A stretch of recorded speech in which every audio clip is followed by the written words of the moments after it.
Eto, di ba, nabanggit mo kanina, love is love. Yan. Nag-meet kayo sa Siargao, love at first sight ba? Can you tell us about your love story? Starting in the Siargao area. Starting in the Siargao area. Yung mukha mong ganyan, parang yung mga times sa nagkakantuhan lang tayo sa ano eh. Well, nakita na ko sa kanya. Pero hindi ako na in love agad.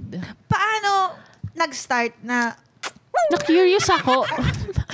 hindi ko masabi kung Na-curious ako kasi ang tahimik nga lang.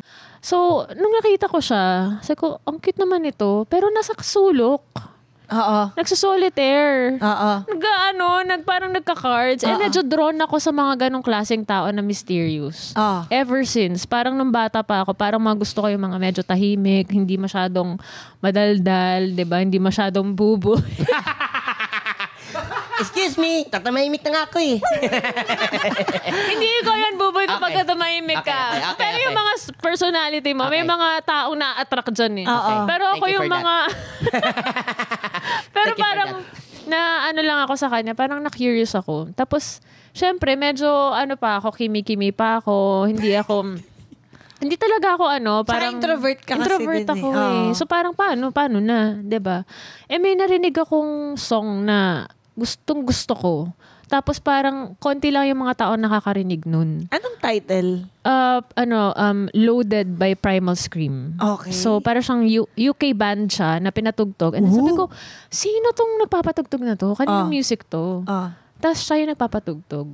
Tapos parang simula nun, nag-usap na kami. Tapos parang tinanong ko siya, what do you do? Yun daw, parang nagsisurf nga daw siya. He's there for parang surf trip. First time na sa Philippines. Tapos siya lang mag-isa. Kasi parang, bakit ka napadpad dito? Kasi yung friend niya daw na surfer, nirecommend daw yung Siargao sa kanya.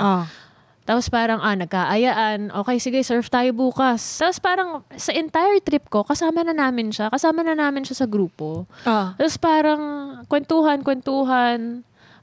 And then, iyon na, parang after Siargao, nagkababayan, tapos hinatid niya pa ako sa van, ganyan. Tapos parang, natatandaan ko yung shot na nasa van na ako. Tapos sa likod, di ba, meron parang window. So, nag-look back lang ako. Tapos parang nakita ko siya, bye-bye. Ang cute! Ako yung, gumanon lang ako! Bakit? Parang sabi ko, paano nangyari? Bakit ako may kausap na afam?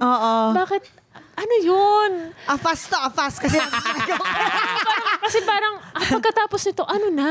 afast naman ang nangyari. Diba? Ano nangyari? Kasi parang ilang araw lang, 4 days, 5 days, parang ganun lang. And then, parang binabrush off ko na yung idea na magkikita kami ulit. Para hindi ako ma-hurt. Meron akong gano'n. Defense mechanism diba? Defense mechanism ko yun na parang ayoko ma-emotionally attached sa tao kasi alam ko kung anong kahihinatnan nito. Masasaktan lang ako. So, min-rush off ko na. And then, nung nakabalik na ako sa Manila, nagme-message siya. Tapos parang, supposedly, pupunta siya ng Cebu. Kinancel na yung flight na sa Cebu. Nag-book siya ng Manila. Sabi ko, you're going to Manila? Sabi niya, yes, because I want to meet your parents. Ha? Agad? Wait lang! Sabi ko, paano to? Tapos kinausap ko si Alessandra De Rossi. Kasi Pero hindi pa kayo niyan. Hindi pa. Okay. Hindi pa. Tapos nung time na yon si Alex yung mas kausap ko. Tapos parang sabi lang ni Alex nun, ano bang masama? May tinatago ka ba? Anong masama kung imi-meet niya yung parents mo? Tapos parang na-realize ko na, kung ito talaga yung isa sa mga, parang, after nito, wala na talaga. Parang ang negative, ang pessimistic ko talaga, parang papunta na talaga ako sa kada may mangyayaring ganun. Magtatapos agad.